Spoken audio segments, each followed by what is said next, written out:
Hello, beautiful souls. How are your hearts this morning? Wow, what a gift to be connected all over the world. What a gift. We've been talking about impermanence this morning in the Beautiful Souls community and how we navigate all the changes of life. And just thinking, as a millennial, when I was growing up, we barely had computers, let alone the internet, let alone social media and phones where we can connect all over the world at once. And it's such a gift. Such a gift. Especially if you are, like myself, maybe the rare one in your local space. And so looking for community, looking for connection, looking to be seen and heard and understood from a place of a shared experience. Being able to find that virtually, if it's not available to you in your local space, it's a real gift. Such a gift.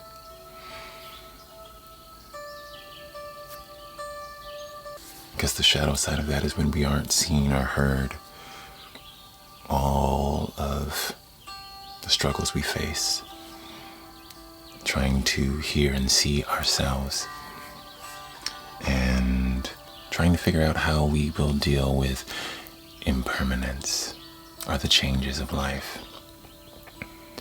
And what I found is that it comes down to the foundational impermanence, the truth that we all have a death to give. And while I know in the West it's pretty taboo to talk about death or the fact that we will die, because we are all avoiding that truth. We're all so afraid. But what if we shifted the narrative around death? What if we let go of that primordial fear? How would that affect the way that we are able to celebrate our life? So I want to ask you the question that I asked the members of the Beautiful Souls community before our meditation this morning, which is, are you afraid of death? And if so, why? And if not, why? So answer this question. Are you afraid of death? If so, why? And if not, why? I'd love to know.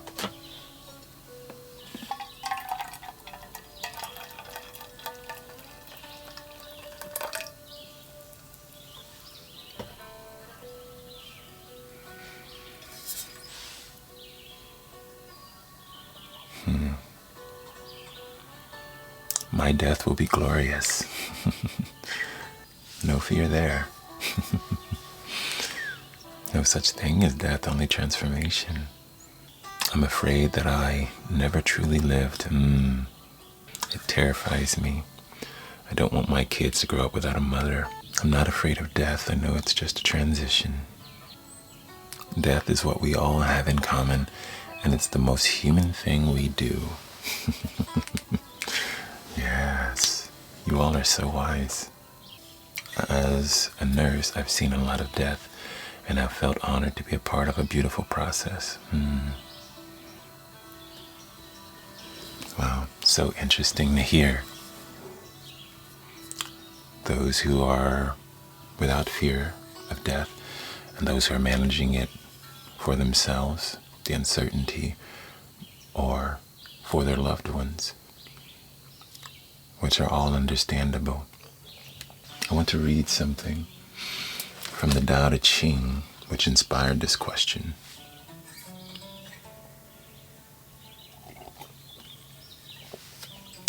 This is number 50.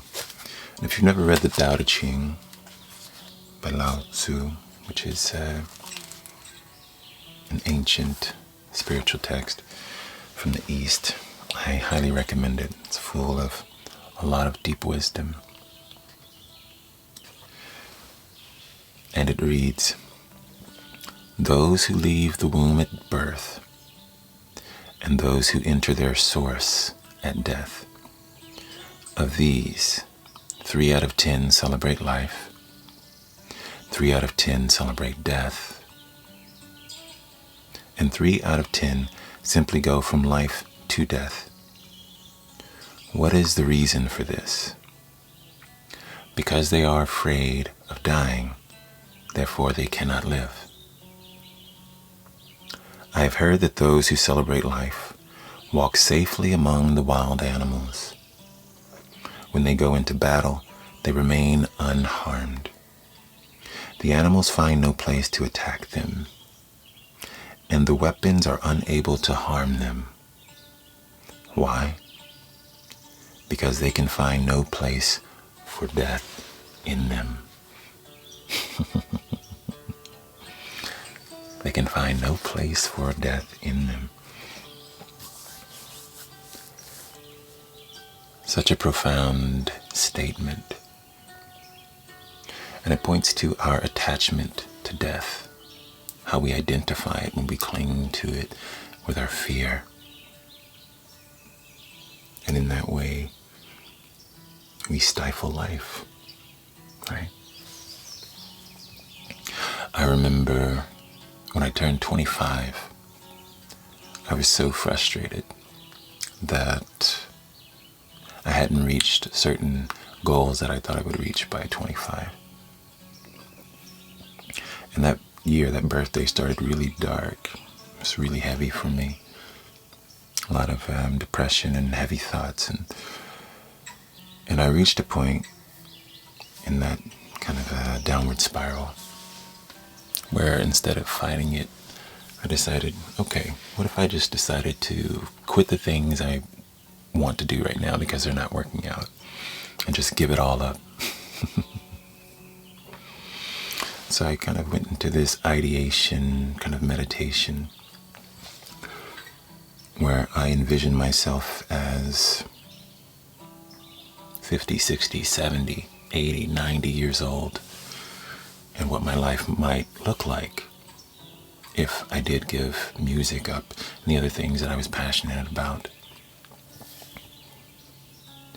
And immediately in that vision I dissociated and I ended up writing this poem. Instead of it being about me, he, I wrote it about she, whoever this person was that was embodying the same energy that I would have if I gave it all up.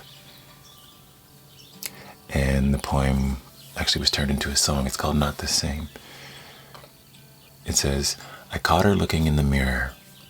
After hours, I still hear her crying about the lines around her eyes, wishing she did more than lie. Lie to her eyes in changing days. Lie with those lips of settled ways. Lie to ears of sad songs, of dreams lost long, long ago.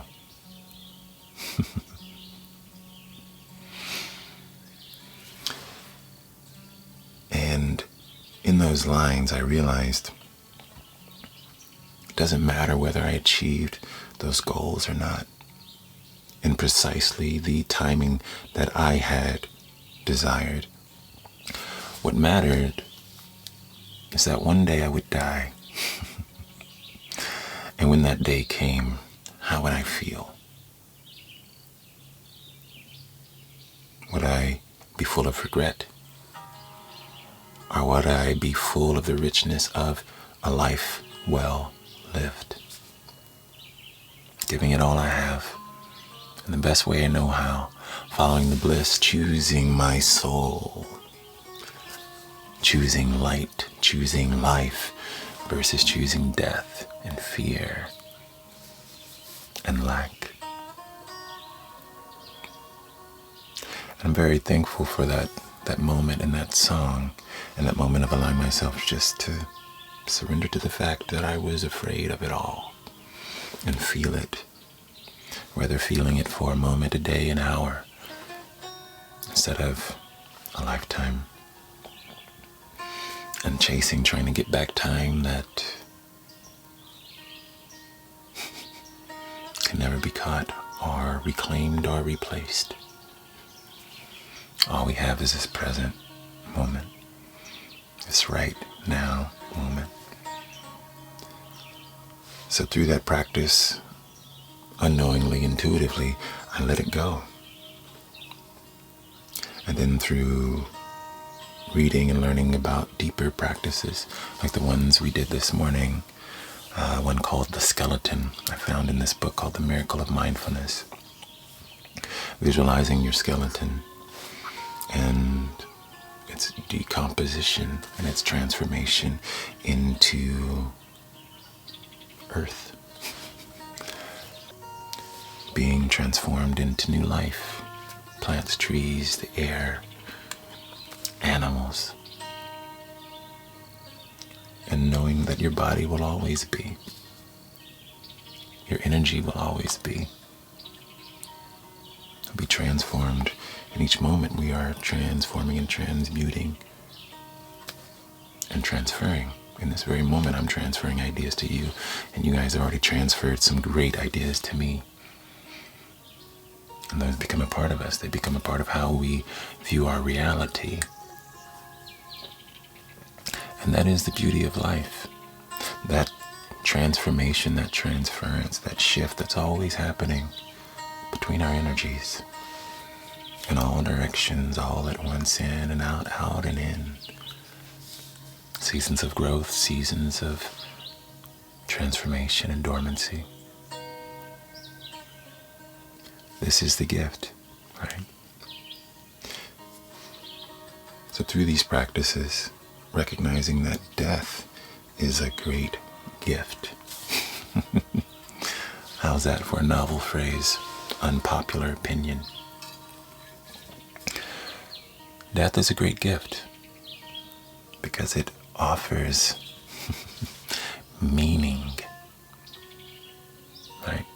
We go blind to the things that are seemingly incessant, like our breath. We don't think about it until it's hard to breathe. You get sick, you have a cold, maybe you're choking on something, or you step into a space where the air is thin. And then now you're thankful for the breath. Same way with life. There's this idea that is prominent in every spiritual tradition, right? The afterlife or reincarnation. The idea that the soul lives on, though this physical form has finite days.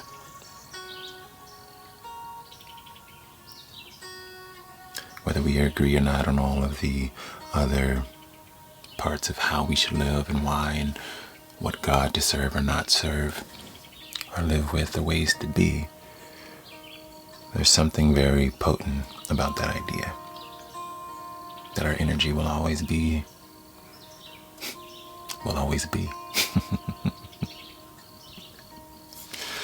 So, celebrating that truth and celebrating also that it will not always be showing up in this form, right? As what you see before you as this physical form. The me that is called Joel right now, here today. Or the me that is called you right now, here today. So with that truth, we celebrate life.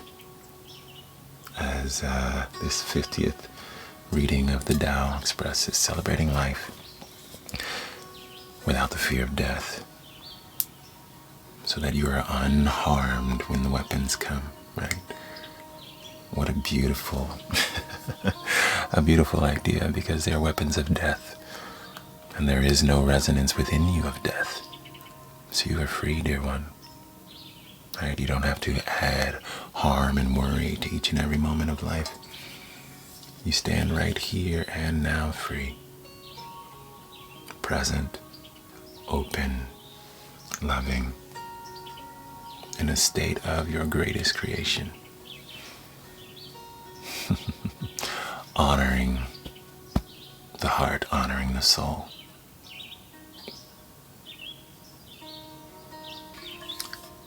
So it's been really empowering for me since that day. I remember it. It wasn't long after college. out on this porch in this old farmhouse, old rundown farmhouse I used to live in with 4 other guys. And I was at home alone that day, and I had this meditation. And I remember feeling so light and free. The heaviness of death wasn't with me anymore. And everything was more vivid. And I got about the business of living instead of holding on to those things that I thought should be or shouldn't be. I started to accept and appreciate the power I had to create in that moment. More opportunities for joy, connection, and fulfillment.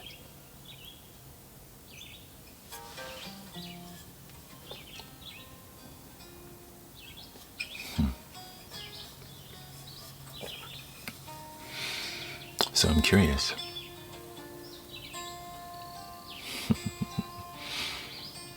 How are you doing that in this moment? How are you letting go of your fear of death and creating more opportunities for joy, connection, and fulfillment?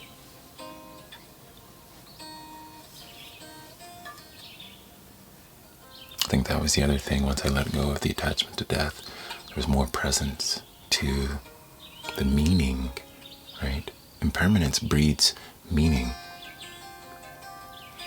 So I was more present to the meaning of my life, or the meaning I wanted to make out of this life, rather. Staying in the present moment. You don't know any men like me. I don't know any like me either. Here's the other thing I want to say in tandem with that statement, and thank you for seeing me. We're all unique.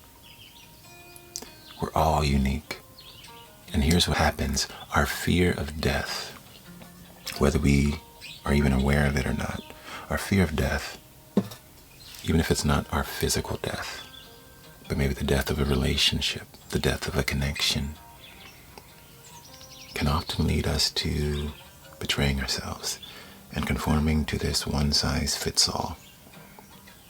Oh, this is what a man has to be. This is what a woman has to be. This is what a man or woman of a certain age or culture, right, has to be. In reality, we've flipped the way that we actually should be looking at it. All of this out here is not meant to determine how you emanate and shine in the world. Those are other beautiful expressions of life that we get to celebrate and enjoy. When we free ourselves of that fear, we can recognize the light within. Instead of looking at how we should be, notice how we naturally are, what wants to come through, so that we can authentically connect, so that we can, as someone said, live life more.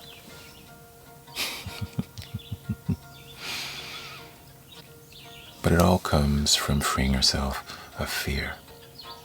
And the foundation of most of our fear is this fear of death. And we stay so focused on these things, holding on to them. Fear of losing this relationship, or fear of losing that thing, fear of being perceived this way. All these attachments of placing our value in the hands, or in the eyes, or in the minds of those outside of us, rather than right here, within ourselves. Life, the divine, the cosmos deemed us worthy from the moment of our inception, the moment we came into being. More rare than diamonds or gold, a one of one. And when we see ourselves in the truest, clearest sight, clearest expression of our authentic nature, and give ourselves permission to be exactly who we are, without adding to or taking away from based on how others resonate or don't with us. Now we've achieved the greatest success, which is the freedom to do what you want. The freedom to do what you want. What do you really want? Most of us are out of touch with that as well, for the same reason. Because we've subjugated what we want, because the fear is too loud or the ideas of others are too pervasive.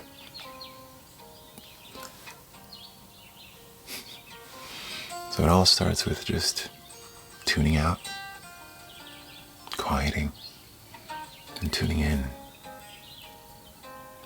Tuning out the world, tuning out others. Not apathetically, but knowing that the information that should guide your life all starts right here, by the information that sustains your life. And when you connect in that way, now you can show up as the truly unique being that you are.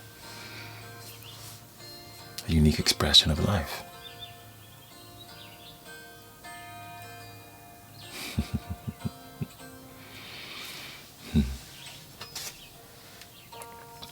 Because that's what this question is really all about.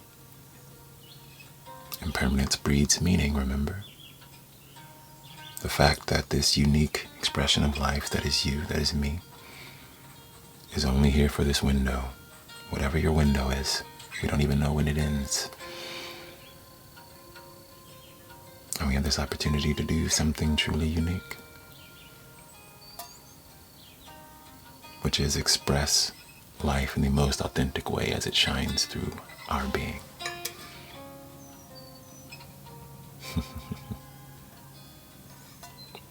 But that can only happen, or happens most easily,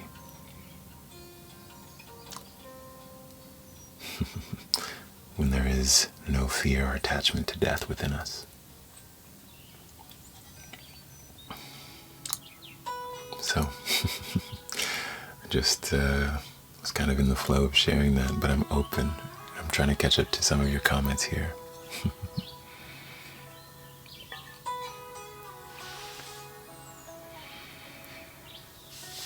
It does bring sadness that once you know what you want, people who were in your life start to go away. That's true. It's a big transformation. And that's that death of relationship, death of those connections. There is sadness and there is grief because there was beauty in those connections. But the impermanence, we're always meant to transform and change.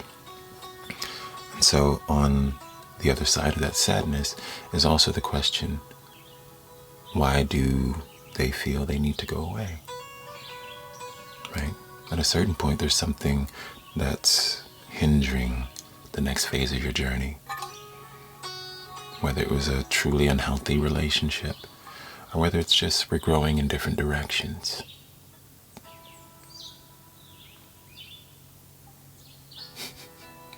It's all a part of the transformation. It's all a part of the journey. It's a part of our human experience. To experience the full range of our emotions, deep connections and transitions. And one of maybe the greatest shifts in my awareness around relationships is something I heard from Lee Harris when he talked about relationships as a continuum. Friendships, romantic, whatever they might be. He expressed that the things I enjoyed about this friendship that may now be ending, the way we connected over a certain hobby or topic, or our sense of humor, our perspective about the world, will now be replaced by someone, something, some community, something new in a more holistic way. It will also be more aligned with where you're going and how you're showing up now. So there's this beautiful trusting of life as well that gets to happen. Trusting of yourself, trusting of your intuition when you choose what your heart and soul are calling you to.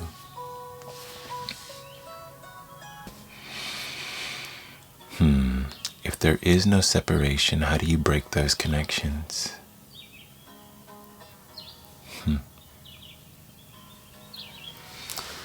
So, I can't answer that question, but I can give you my perspective on that topic. I don't think we're ever separated from anyone, ever. If you ever thought about them, you're connected. If they're family, their DNA runs in your veins. If you want to look at the eternal landscape, we're all energy. We're all carbon-based life forms. Carbon, nitrogen, hydrogen, oxygen. I don't think it's about breaking those connections as much as shifting your perspective. We have these attachments. The attachment is the mental formation we held around a certain person, place, or thing, or idea. And so let's shift the formation, or maybe let it go altogether, and look at it as if it were a new object. And notice, oh, I had this kind of connection with someone. And this is how we knew each other, and this is what brought us together. The light and the shadow of it. Every connection has it. And now you get to decide what it means. What it used to mean. And just because I believe that story, does it make it infallibly true? Or was that just the story I held? Is there a more beneficial story I can hold? Or to put it another way, there is a relationship in every experience between emotion and imagination. I remember reading this in Mere Christianity by C.S. Lewis. He talked about the law of undulation and emotion and imagination. So the law of undulation is about our human tendency to wave, just undulate back and forth, up and down in our emotions, right? Easiest example is a romantic relationship. Someone you're really excited about and you're high. And when you're high, you're in the honeymoon phase. Emotions high. And what does your imagination say? Oh, they're so perfect. They can do no wrong. They do X, Y, and Z thing. And you turn a blind eye to all the little things that may be frustrating, and then you cover over them with a Band-Aid and say, oh, no, they love me, they this and that. Then, undulate, go down. I can't believe, what was I thinking? You're frustrated, you're upset. And we say, this person always does this thing. They never. We put them in these finite categories on either end.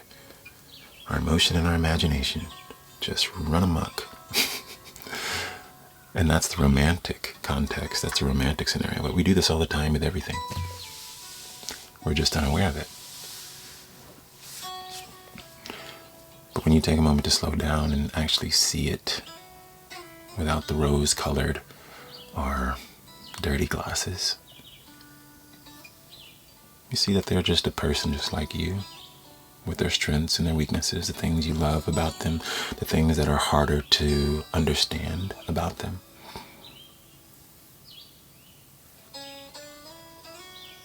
And that this connection is about our evolution.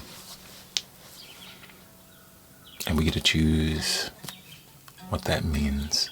For some, it might mean this person was the wrong one and we're done and we're going to cut them off and we're going to move on. For someone else, they might decide, wow, what a beautiful connection. I'll always cherish everything we shared, even the tough moments, because I learned this about myself. And I learned that these type of people exist. And that there is a very rich, eccentric combination of experience and reason and perspective that this person held that really broadened mine. And now I can hold more space for myself, for others like them, and for new experiences, knowing that Each person is unique, and there's always going to be something I will not fully understand. So when you talk about no separation and breaking connections, we're always connected. I think when we shift our perspective, we decharge the connection from any heaviness or unsettled energy or the lack of closure. When we reprocess it with a conscious, grounded lens. So I hope that answers your question.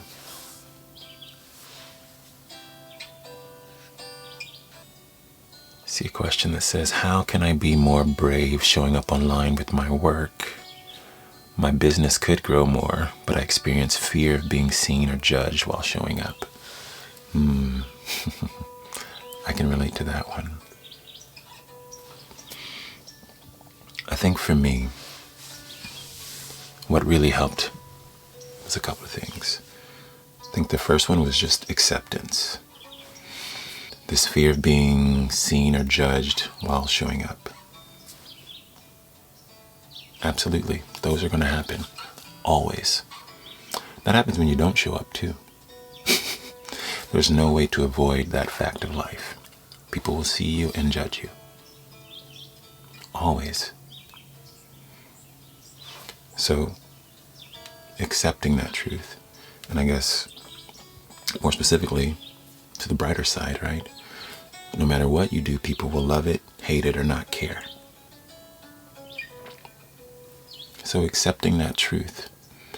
Many of us who are empaths struggle with this people-pleasing pattern where we want to do for others and take care of others, but it also means that we place value, an unhealthy amount of value in how others perceive us. And in that space, you are stuck because you're exerting so much energy trying to figure out what everyone else is thinking about you. You don't realize that that pattern in itself means you think very little of yourself.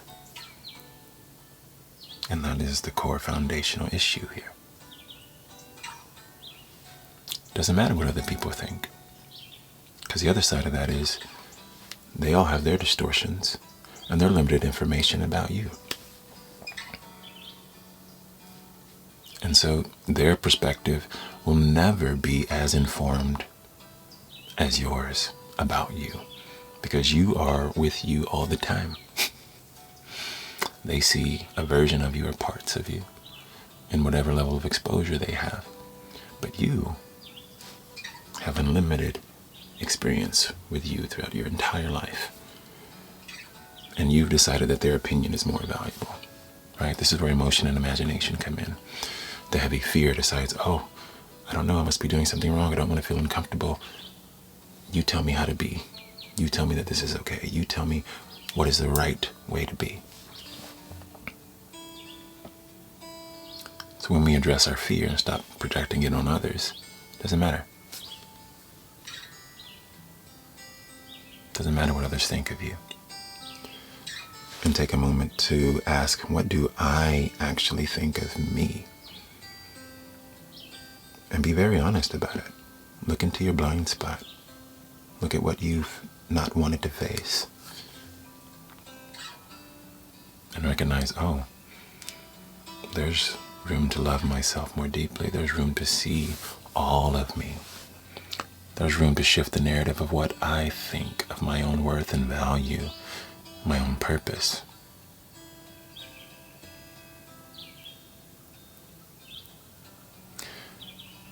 And if you're like me, I think the first time I turned to this work was, where's that book?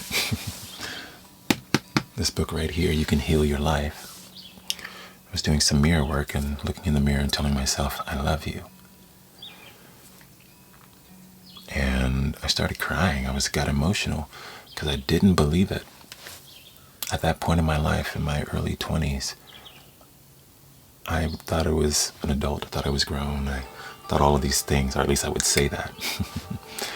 And then I realized I didn't. I struggled to say it when I had to look myself in the eye. And I realized I don't think I've ever said that to myself.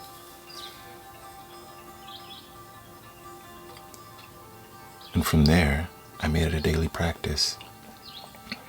And beyond that, I began to daily build myself up, right? We have these moments for gratitude every day. We have these moments in meditation of loving kindness, of offering love to ourselves, filling ourselves up. But also speaking life into your being as that priceless one of one. There is no one who can do what I do the way I do it. No one. And knowing that and feeling it quivering in your body because it is so true for you, you embody that truth. When you know that, it becomes easier to show up. But it isn't something that you wait to feel before you share. This is where we also get stuck. It's something you cultivate as you share. So do it afraid and allow yourself to feel it. Share whatever this business is, whatever your passion is, whatever this is that's going to help people and help you. And know that along the way, you're going to grow. This is the unknown. This whole thing, this fear of death. This old part of you is trying to die and transform. Why? So that new leaves, so that new flowers can grow in your life. But you have to let them fall. You have to let them go. You have to let that old pattern go.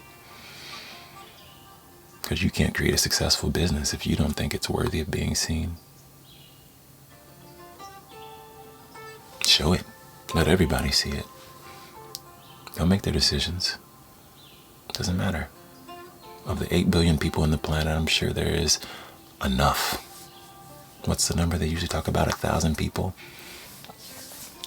That's probably less than 1/100%. I don't know the math on that. I'm pretty sure there's enough people to sustain a healthy business no matter what your niche. So it's not even that, right? It's you dealing with you, self-worth. So, how to be more brave? Before you share online, this is what I still do to this day. I check in with my intuition. Because that has the highest priority above any and everything else. Ask my heart. All right. What are we doing today? Are we sharing today? Why? I get very clear. And when I feel that pull, when I know I'm aligned with myself, I start preparing. And as I prepare, ask yourself, what's my mission? I'm not saying your goal for amount of sales. I'm sure you'll have those, and that's good. Keep those as a lower priority. What's your mission? What's your why? Why are you exerting all this energy to start a business? It's not an easy thing to do. My why is about love and liberation, helping to support the emotional evolution of all beings. To love more, to live bigger, and to embody an energy of freedom. That is motivation, right? See, before, it's like you were driving down the road on a motorcycle. You can move really fast and nimble and agile, but instead of focusing on where you want to go, you're looking at the ditch on the side you're trying to avoid, or the other cars and drivers. And so because you're so focused on them, you're losing balance. And you're increasing your likelihood of falling in that ditch. Versus eyes ahead. What's your foundational why? And when you're in touch with that, the people who can't see you, the people who don't resonate or align with your message or your whatever it is, wonderful. See, it doesn't have to be a problem. It's a beautiful thing.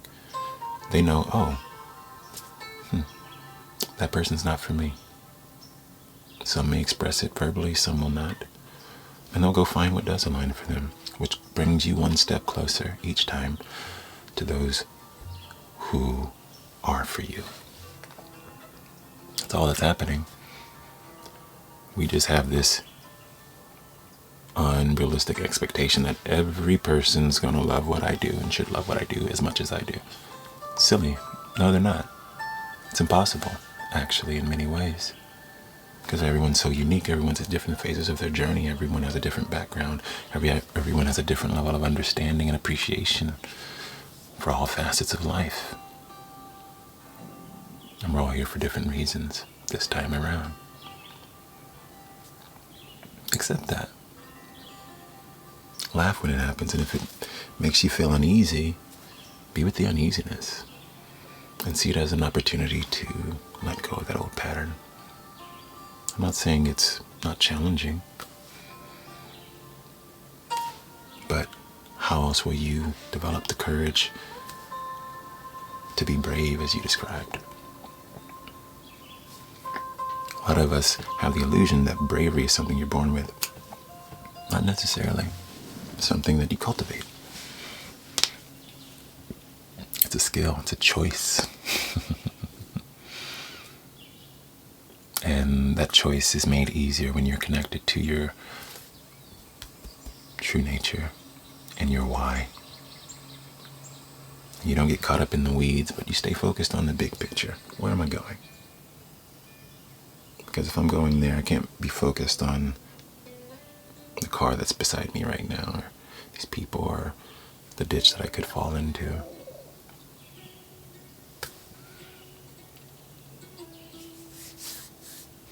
So, I hope that helps you, and I hope that whatever you're creating becomes a huge success that creates ultimate freedom in your life and for others. Let's see what other questions or comments you guys have. I guess while I'm looking, I want to share, if you're looking for ways to be more grounded, ultimately with all these things, it comes from being aware. Aware of what's happening within yourself. We spend so much time focused on everyone else, very little on ourselves. And in that way, we've given all of our power away. And it's something to reckon with. But when you notice it, and you take time to just be with yourself and feel whatever you're feeling, eventually you reach a place of deep calm. And you realize that all of these experiences don't have to be so heavy or so charged.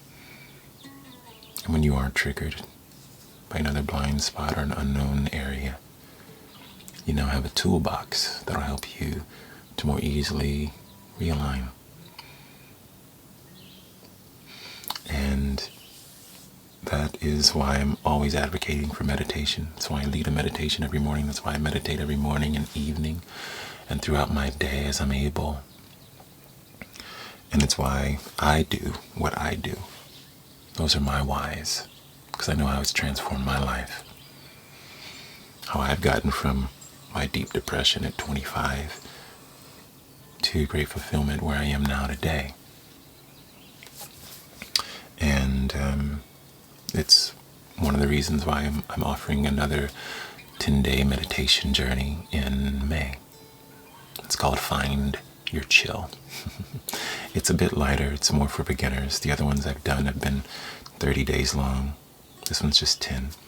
And chill is an acronym. It stands for calm, happiness, inspiration, love, and liberation. And it'll be in the evening at 7:30 p.m. Central. And there's a recording if you can't make that time, so you'll have a lifetime access to the replays. But if that resonates, I'd love to share that with you. And you can sign up and find out more information at asoulcalledjoel.com.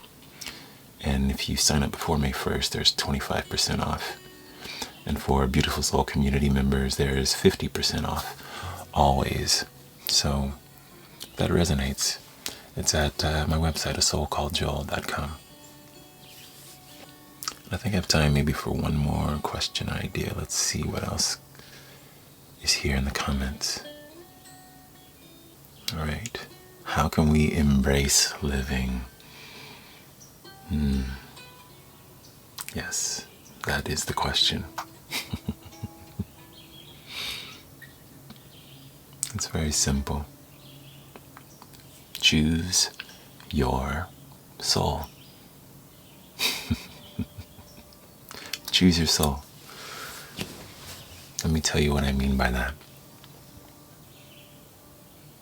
Earlier I mentioned that we spend so much time focusing on what others are saying, what others are telling us we should or shouldn't do, or how we should be. They don't have the owner's manual. Right? They don't know. They may be confident in giving you advice, and some of it may be practical and reasonable. But ultimately, as we discussed earlier when we were talking about death, we are this infinite energy that's always been around, that will always be around in one form or another. And it's way bigger than any human mind can truly fathom.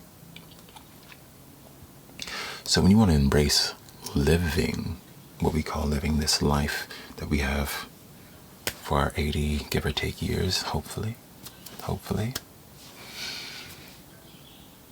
choose your soul.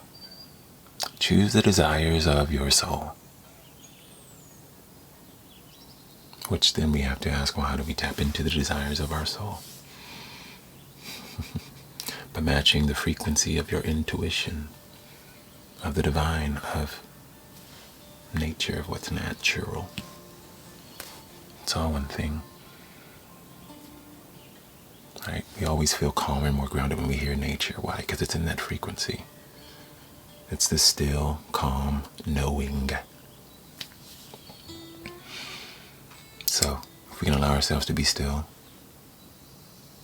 sit in one place without needing to grab our phone, talk to someone, feel the space, then we can find calm.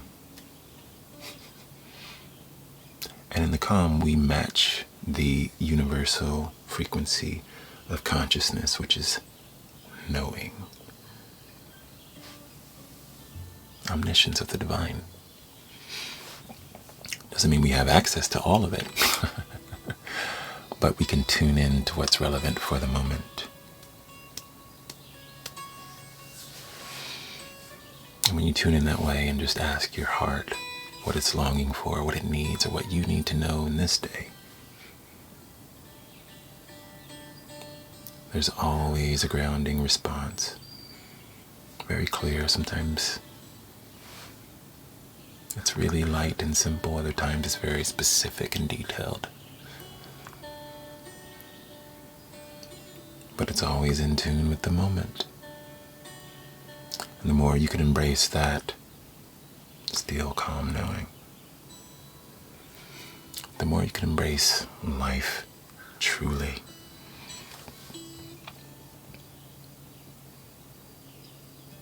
Now looking back on that 25-year-old version of me and the things I had planned for my life, and looking at what I'm doing today, I could have never planned it. And frankly, if I would have achieved the things I thought I wanted at 25, I would not be as happy. I know that now. So understanding and trusting that there's a reason, and that maybe on your event horizon, right, your timeline horizon where you are on the arc of your life, you may not be able to understand it fully. But as you surrender to your intuition, to your gut, to your higher knowing, to the still calm knowing, to your heart, and each moment it gives you what's aligned for this moment, this day. Some days it's patience. Some days it's action. Some days it's playful lightheartedness. Some days it's a random journey that you can't understand yourself in the moment. But what that journey starts to initiate within you and in the world around you creates something that's far greater than you could have ever imagined. In my case, when I got divorced about 4 years ago now, and surrendered in a deeper way. I'd always been connected to my intention, but in a radical way. Things start to change so quickly. I left New York City. My intuition led me to buy a camper, and I wanted to record in nature. And I had different moments each day to day, being guided by my intuition, guided by my heart, choosing my soul. That led me, to get online and share on social media with no agenda. Just trusting my intuition in every conversation, every step of the moment, not knowing who would enter. And we would just have a conversation. And those topics slowly led me to where I am today. I've been meditating for a long time, never taught meditation. And then I had a book that came into my life called Life Visioning that led me through a practice where I saw myself leading people in meditation and sharing and giving talks all over the world. It was not ever a plan of mine. And then the next day, NDIRE called me with a scholarship for a meditation teacher training. And I was like, okay, on so many levels. Took the course, loved it, loved my teacher, David Chi. And I started surrendering. And now I lead a community where we meditate every morning, the Beautiful Souls community, where I get to do all the things I love. Play guitar, talk about all the things that I read and share. I've always been sharing throughout my life, in my private world. When I, like the other person who asked, was too scared to show myself publicly. And at the beginning of next week, I get to travel to Anguilla and share at a retreat as a guest with so many beautiful souls that I've been able to connect with, all because I chose my soul. And in this case, the person who hired me loved a recording I did that was from a very random, intuitively guided journey. It was my first trip in my camper. Ended up in far north Maine. I was supposed to be in New Hampshire at a farm all summer. And after a month there, it was very clear that I needed to leave. And so I just meandered, and my intuition led me to Maine. And one morning I got in my SUV and drove to a random beach, kind of got lost, just intuitive. Found this most amazing private rocky beach in northeast Maine. And the energy was so strong. I sat down and played my guitar and just recorded it. And that was the foundation of a piece called Flow, which is all about surrendering to the flow. And I was in a deep flow state.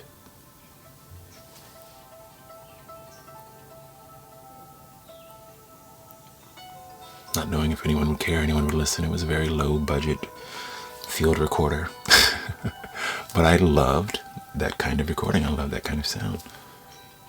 I've spent thousands of dollars on higher end equipment that I have right here in my camper that I don't even use because, frankly, I like the raw sound of a $100 microphone, right? And my musician friends that I went to school with would laugh and not understand. They may judge me. I'm sure they all have their opinions about it. I don't care. Doesn't matter. My opinion about it is I love it. And I'll do it again. As they say. It brings me great joy when I hear that sound. And it moves something in my being that is beyond the technical musical ear. And so all of those events have slowly trickled into what I get to do today, which has also been a part of my lifelong journey. Our goals, our vision, which is to be able to work. This doesn't feel like work. This just feels like me loving life and sharing, connected to my mission. But do it a few hours a day in the morning and have the rest of the day to create, write, travel, hike, whatever I need or want to do. Because to me, that is success. So your question about how do we embrace living For me, this is how it unfolded. For you, it may unfold quite differently. Actually, I'm certain it will, because you're not me, and we don't have the same reason for being or the same expression of life. But following your intuition, following your heart, tapping into that still calm knowing. And the only way you can do that in such a loud, busy, bustling world, especially in the modern age of social media, where you're getting a new 15-second clip as quick as you can move your thumb, is to stop. Think about what you are receiving from others and online or wherever you're getting your entertainment or information.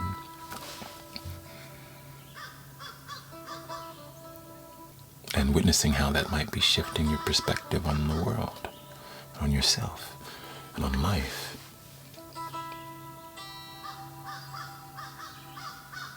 And noticing how aligned or misaligned, more likely, it might be. And then tuning back in to the still, calm knowing. Tuning into the flow of life and life force through you. And choosing your soul. Choosing your soul above all. And that's how you live. Because the soul sees the infinite in both directions. And it's always guided by your greatest expansion, your greatest love, your greatest joy.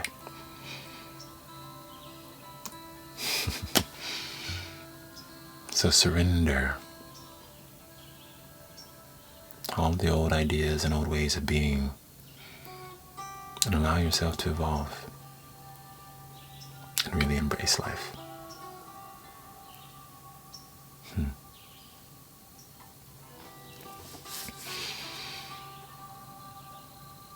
Yeah. I feel so full right now just sharing that.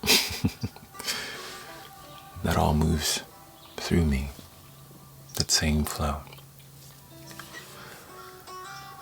And if you're curious about how to meditate or you want to try some of these practices, I encourage you to check out my offerings at my website.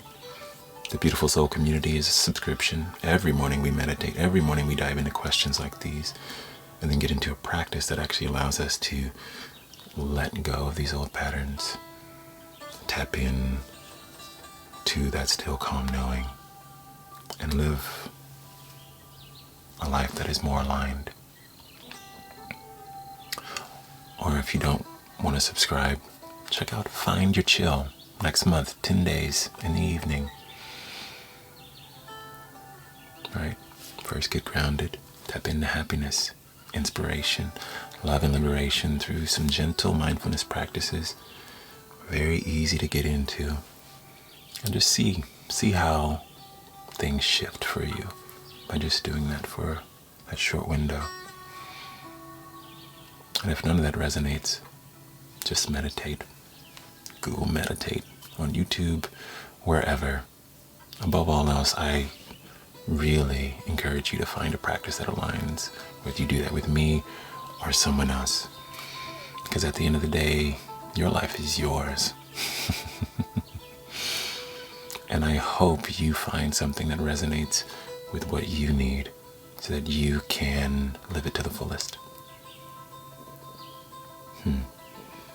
Thank you all for joining me for this live. I didn't know we were going to go this way. But it's been such a gift. Thank you, thank you, thank you, thank you. I love you all. And I hope you have a wonderful day, wonderful weekend. Be well, beautiful souls. I will see you soon. Much love and light. Peace.